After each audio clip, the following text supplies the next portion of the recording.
Welcome to the Tim Booker channel, where wisdom is worth sharing. Wishing you a pleasant listening experience. Today, we're going to talk about the book, The Behavior Gap. You might be curious about what the most important thing in finance is. This book tells us that overcoming the influence of emotions and striving for a personalized approach is the most important aspect of making the right financial decisions. Many of us engage in financial activities, such as trading stocks, buying funds, bonds, gold, real estate, and even investing in the stock market. In short, we follow the latest trends and expectations of finding the perfect investment plan. We hope for expert guidance and believe that by monitoring the market daily, listening to the news, analyzing historical data, and drawing from personal experience, we can make the right choices and profit from them.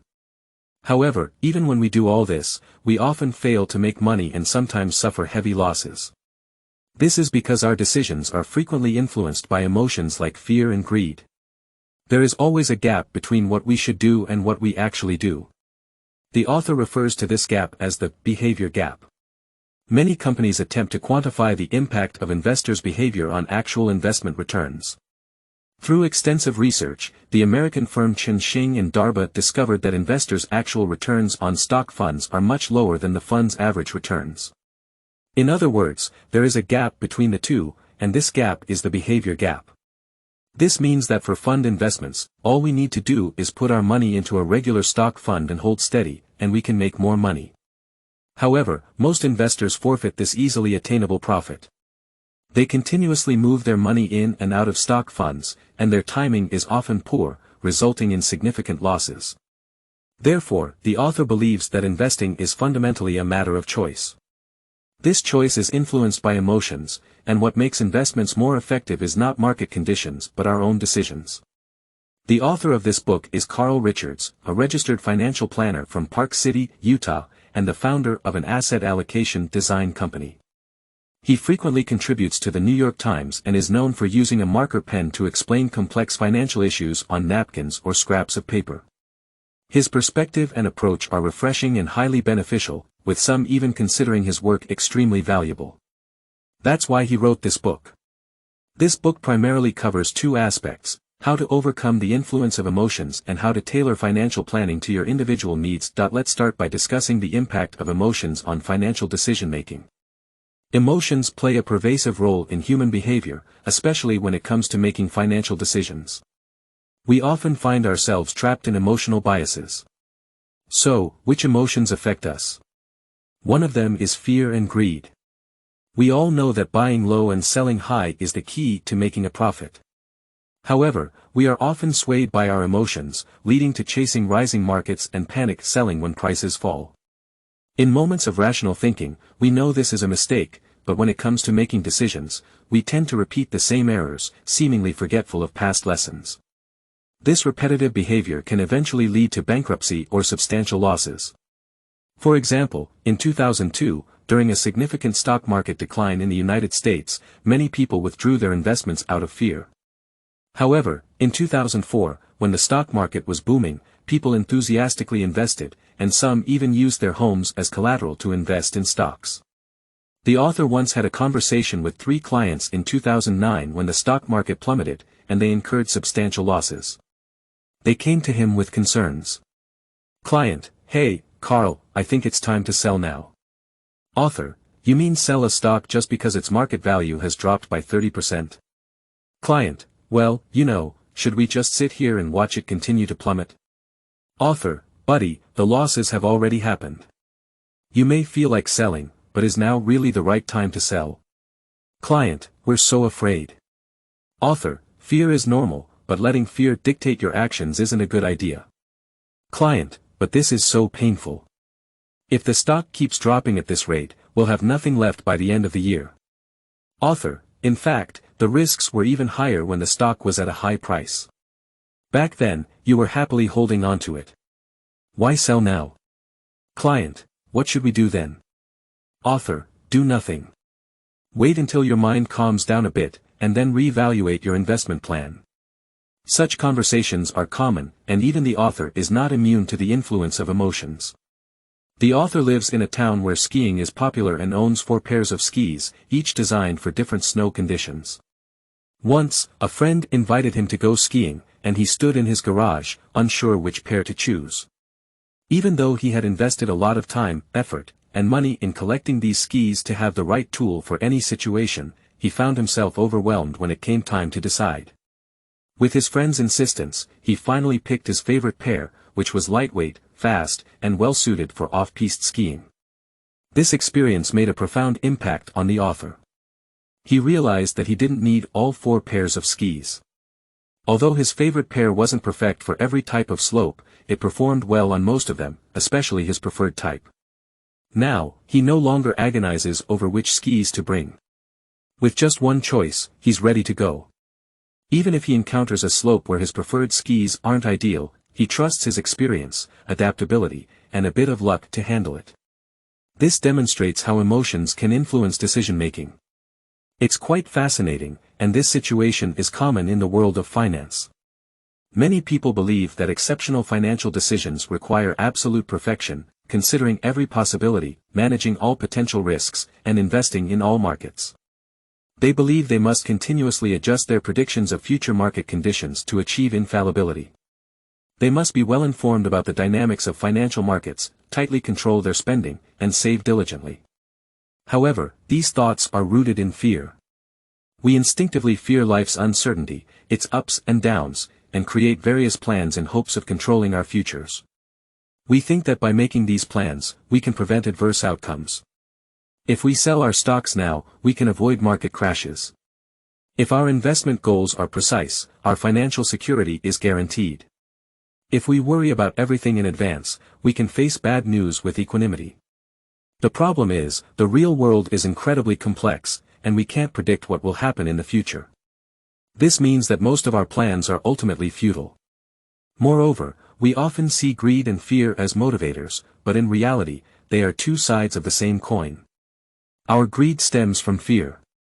Both of these emotions influence our actions, causing us to waste our time and money on things that aren't truly important. Dr. Rachel Naomi Remen, the founder of the mind/body health medicine movement in the United States, believes that economic crises offer an opportunity for spiritual reflection. She suggests that our financial decisions often reflect our personal confusion or insecurity. When we feel insecure, we may seek ways to feel safer and part of a community. This might lead us to buy the same cars and clothes as our neighbors or spend lavishly on vacations, but these actions don't necessarily reduce our sense of isolation. While we unconsciously pursue emotional security, we may sacrifice financial security. Alright, this covers the first emotion that affects us, fear. Now, the second emotion that affects us is overconfidence. None of us can predict the future, and we aren't as intelligent as we might imagine. Generally, the higher the level of overconfidence, the greater the cost when mistakes are made. Long-Term Capital Management, LTCM, was a hedge fund company in the United States with highly intelligent managers, including Nobel laureates.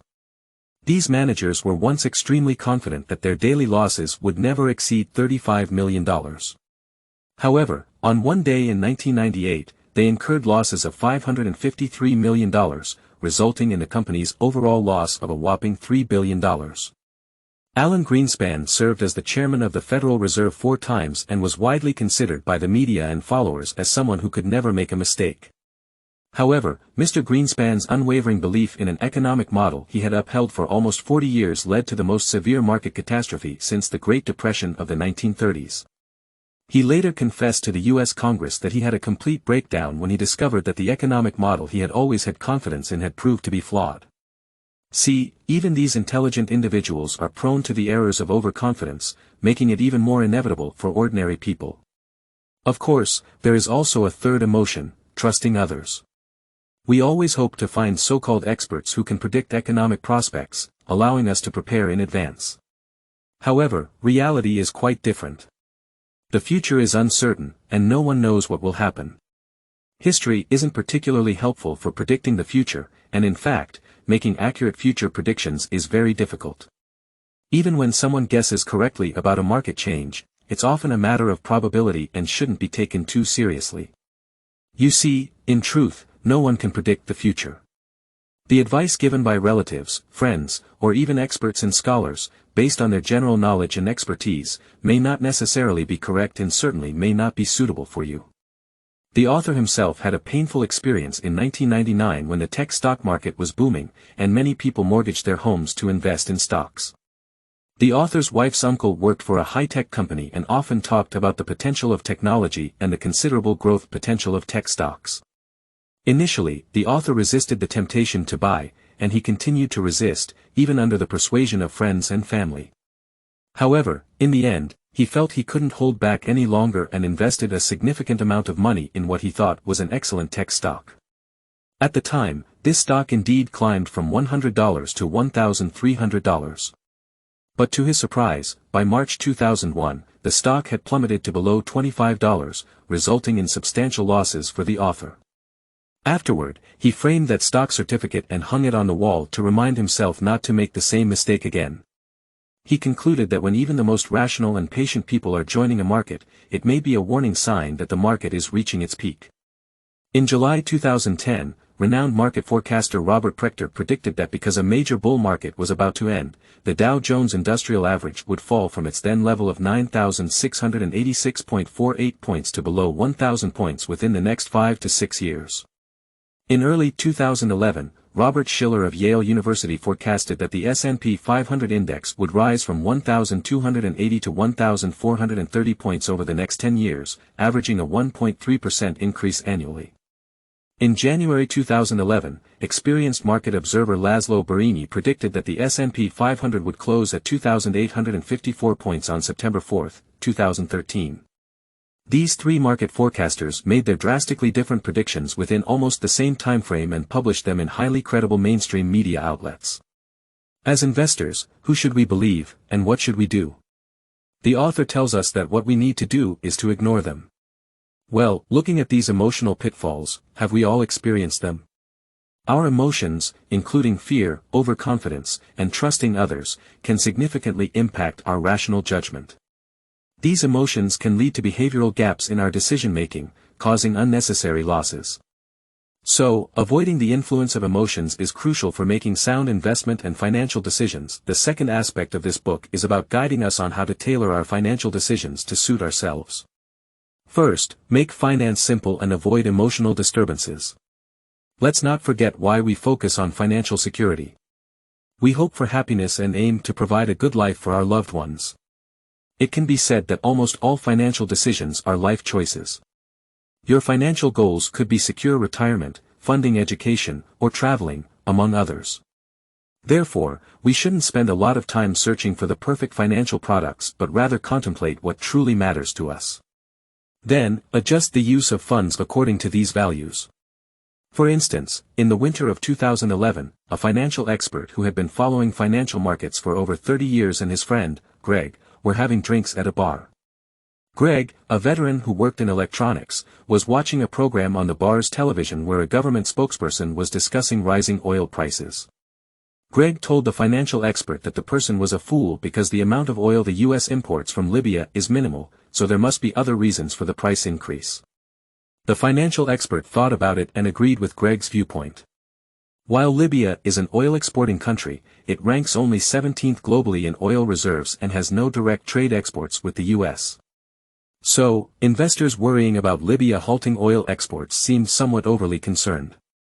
However, a tiny piece of information like this could potentially trigger significant market events, purely based on greed or fear, and lead us into more substantial financial crises in an instant. Our plans can never cover all possibilities, and that's perfectly okay. You don't have to choose the perfect investment plan, save a specific amount of money, forecast investment returns, or spend your days watching stock market analyses or obsessively searching for stock picks online. You don't need the perfect plan that encompasses all possibilities. Your financial decisions should align with your worldview and life outlook. The better you understand yourself, the higher the probability of your investment success, which means your investments will better suit your true life goals. Carefully making choices based on real circumstances is the best way to help us achieve our objectives. Keep in mind that plans are less important than changes. We can't predict the future. Therefore, when we've established a long-term plan, we should shift our focus to what we can do in the short term, say over 3 years, to concentrate on what's happening right now. Living in the present allows us to be more aware of what's genuinely occurring around us, and we can then take action based on what we're consciously aware of. Acting in accordance with a financially practical plan typically yields better returns. We need a continuous planning process, not the plan itself, to keep moving towards our goals and prevent us from making unwise decisions out of boredom. We need to remember an unchanging investment rule: if the potential return on investment is high, so is the risk. So, relentlessly chasing high returns is not conducive to your assets. Even if you make very intelligent decisions, you can't control the outcome. We often complain, but that doesn't change anything. We also do things that aren't cost-effective in the name of saving money.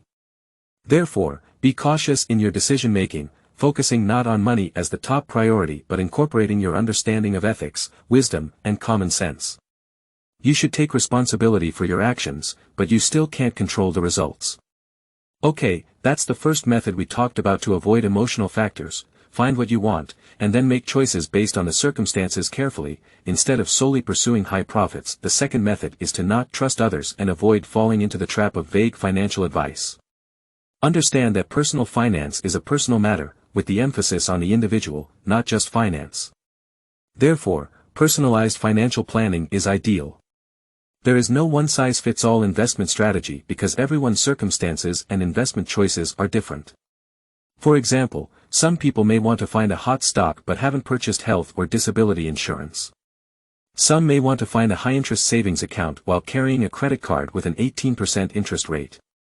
It's peculiar. Why not use the savings to pay off a portion of the credit card bill first, as it's essentially earning an 18% return?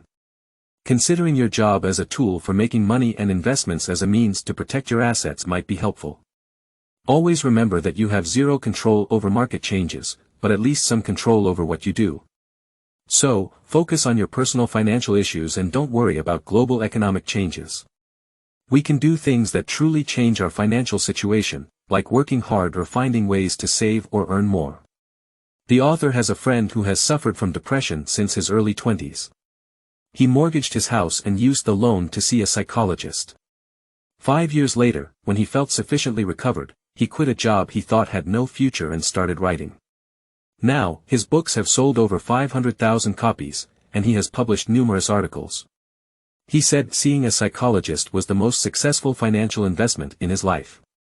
How you integrate the information and ideas you gather with your actual situation is the most crucial issue for everyone. Financial advice that suits you may be a disaster for your neighbor. So, don't heed generalized advice, including that from professional consultants and financial advisors, and don't trust so-called market forecasts. You need to tailor your investment approach based on your individual circumstances and your own experiences. Alright, we've discussed not trusting others. Now, let's talk about the last point, avoiding overconfidence and acting on inertia. Instead, make dynamic adjustments based on actual changes. We can design our investment strategies based on our understanding of current financial market trends and what we hope to achieve in the next few years. If the situation changes, we can adapt. If we need to seek other people's opinions, we can turn to those who know us well, rather than listening to some random stranger on TV. Let go of the idea of finding the next Apple because the chances of picking the next Apple or Google are close to zero. Choosing stocks' future growth trends based on past growth is as meaningless as flipping a coin and trying to predict the outcome based on the previous flip. Find focus because our time and energy are limited and must be used wisely. You can follow a simple principle: concentrate your attention on things that are essential to you and within your sphere of influence. We need to have a fundamental understanding of the investments we're about to make and avoid blind following or making decisions based on limited experience. What we need is to arrange our financial future, find financial balance, and not just chase the highest investment returns. The process of seeking balance is individual. For example, an older female client once called the author because she was extremely anxious about the situation in Lebanon and wanted to know if what was happening there would affect her investments. The author told her two things: first, the situation in Lebanon wouldn't significantly impact her life, and second, no matter what she does, she can't influence the situation in Lebanon. Such examples are countless in real life. People always worry about things they have no control over. So, focus on what's essential to you and that your actions can influence, and forget the rest. We need to periodically examine our investment portfolios carefully to ensure they align with our goals because inertia and familiarity often make us forget about the risks. Investment decisions should be based on what we understand, not just gut feelings. We can't eliminate all emotional influence when making decisions, but we can make an effort to give knowledge a more prominent role in our financial decisions. Investing, like life, forces us to make decisions in the fog of uncertainty. We can't be right or wrong forever. We must make decisions based on the information we have. Observe the results, factor in the latest information, adjust your course, and repeat the process continually. Okay, that's our third method. Don't be overconfident, or act on inertia. Instead, make dynamic adjustments based on actual changes. Alright, this is the essence of what this book has taught us. Let's review it together. The author believes that investment decisions are often influenced by emotions, and what makes investments more effective is not market trends but our own decisions. To overcome emotions. 1. First, we need to find what we want and make choices carefully based on actual circumstances, rather than chasing high profits indiscriminately. 2. Second, don't trust others and avoid falling into the trap of vague financial advice.